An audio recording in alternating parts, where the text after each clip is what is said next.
now want to continue that conversation, and in studio I'm now joined by Victor Rateng, who's the project manager for public opinion polls. Thank you so much for coming. Thank you, Betty. All right, just to get some information from what we've had from Wilkester's story, were your opinion polls in the run-up to the elections far from the reality of what exactly happened on election day?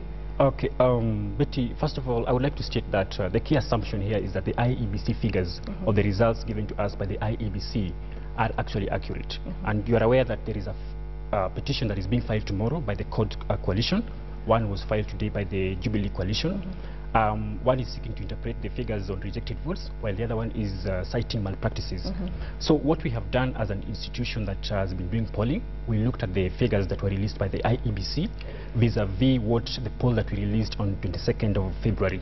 So going by that, if there is no contention, then what we're going to find is that the voter turnout actually explains the difference between the poll that we released and the actual outcome. Because what we see is that there is 5.25% margin between Uhuru and Raila, according to the IEBC, vis-a-vis the poll that we released.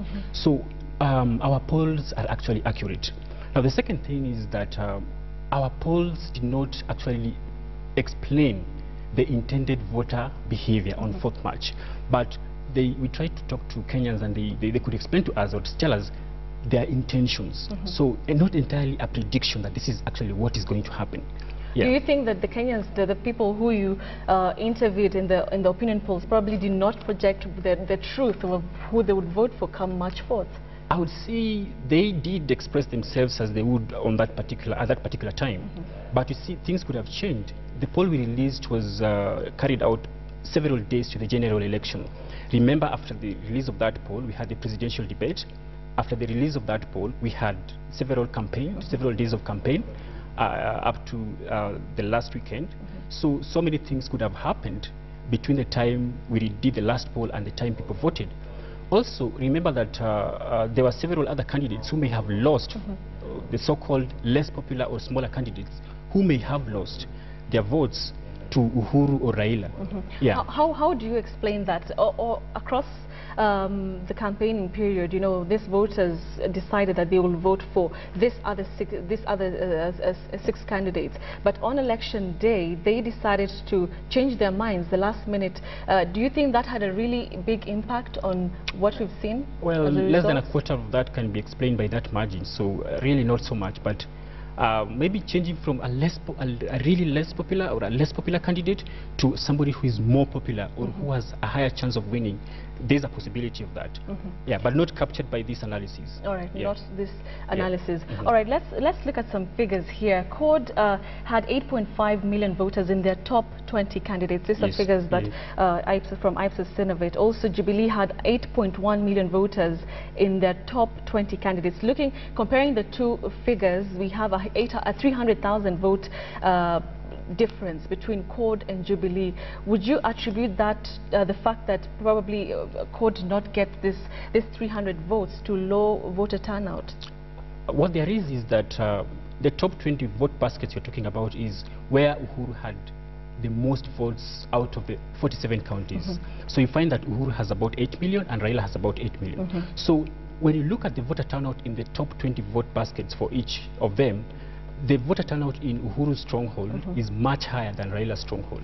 Okay. So that explains one thing, that going by the IEBC figures as we have them, or the results, that if CORD lost to Uhuru or Jubilee, then it is because the voter turnout. That is what the analysis is about. All right. Yeah. Looking at the other positions, the senator, the governors, you also did an opinion poll for all these seats in the different counties.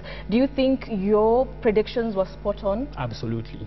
For every county? For the 7 counties, Nairobi, Mombasa, Machakos, Nakuru, Kisumu, Kakamega, we got it right for the position of governor and senator. Now, for Nakuru County and Kakamega County, we missed out because at the time of polling, 54% and 68% for Nakuru and Kakamega counties respectively, most of the people indicated they were uncertain of whom they would vote for as women's representative. But if you look at Nairobi, we predicted a win for Kidero. If you go to Mombasa County, we predicted a win for Joho. If you go to Nakuru, it was going to be Kinuvia, which is the case. Kisumu, it would be Ranguma, which happened to be. Kakamega, it would be Oparanya, and that came to pass. And then if you go to Machakos, we had said it would be Dr. Alfred Mutua, and that came to pass. So looking at the other counties, probably that the predictions were not as exactly what took place on March 4th. Was it again the bandwagon effect, where you go to the ballot and you take the person who's probably the most popular candidate? We don't have any opinion poll to validate that, and so it would be wrong for me to give an opinion that is based on that is not factual. So really, I'm not so sure about that question. Yeah. All right. And maybe finally, the opinion polls that you conducted, did you ever consider the likelihood of having the rejected votes and the spoiled votes in the opinion polls that you conducted? Not entirely, no. Okay. Yeah. Do you think that had probably a major effect on? Well, if you look at it, 100,000 votes were rejected. 100,000 votes, just about 100,000. Yes. Well, that's a big number, because if suppose they were Raila's votes, then it means that would force a runoff. Okay. And suppose they were Uhuru's votes, then it means it wouldn't be 50.07, it would be 51% probably, or 50.1.